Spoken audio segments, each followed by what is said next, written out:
আজকের আমি করব কাঁচা আম দিয়ে ঝাল আচার। আমগুলো এরকম ছোট ছোট টুকরো করে নিতে হবে। শুকনো কড়াইতে লঙ্কাগুলো আগে একটু হালকা করে টেনে নেব, লঙ্কাগুলো যেন কালো না হয়।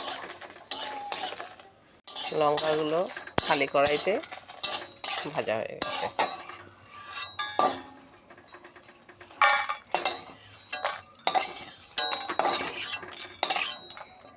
আমের পরিমাণ বুঝে মশলা দিতে হবে।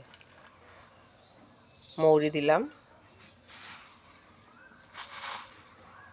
ধনিয়া দিলাম আর জিরে, এগুলো আমি একসঙ্গে টেলে নেব। রাঁধুনিও দেব, মশলাটা একটু ভাজা ভাজা হয়ে আসলে তারপর রাঁধুনিটা দেব। ভাজা ভাজা হয়ে এসেছে, এবার রাঁধুনিটা দিয়ে নেড়ে ছেড়েই নামিয়ে দেব।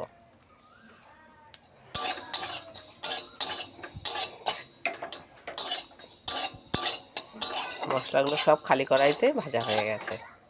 ভাজা মশলাগুলো জল ছাড়া আমি গুঁড়ো করে নেব।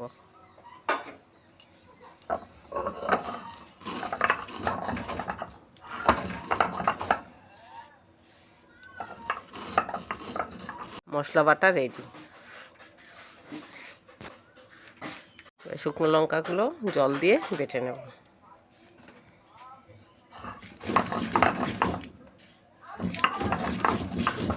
লঙ্কার সঙ্গে আমি সাদা সর্ষে আর কালো সর্ষে একসঙ্গে বেটে নেব। সর্ষে সব সময় একটু নুন দিয়ে বাটতে হবে।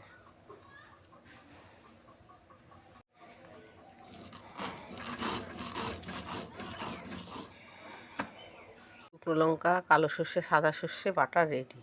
শুকনো লঙ্কাটা আগে একটু বেটে নেবেন, তারপরে সর্ষে বাটবেন, কারণ সর্ষে বেশি বাটলে তিতো হয়ে যায়। কেটে রাখা আমগুলো আমি প্রথমে বয়মে ভরে নেব।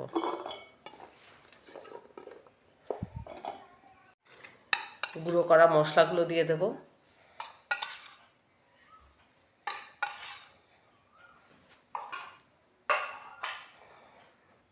বেটে রেখেছিলাম শুকনো লঙ্কা, সাদা সর্ষে, কালো সর্ষে, পরিমাণ মতন হলুদ,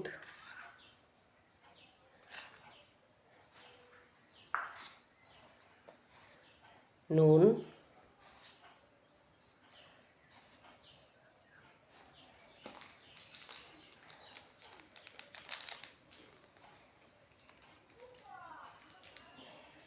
হিঙের গুঁড়ো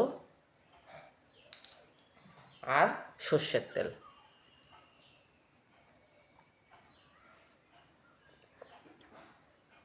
যতটা সর্ষের তেল দেবেন ততই ভালো।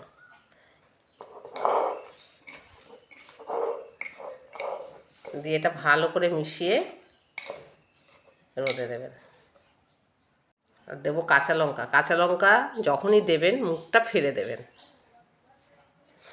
আমগুলো এমনভাবে দিতে হবে যেন আমগুলো তেলের মধ্যে ডুবে থাকে।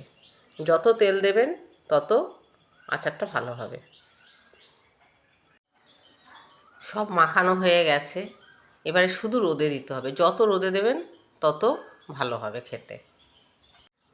কাঁচা আমের আচার রেডি।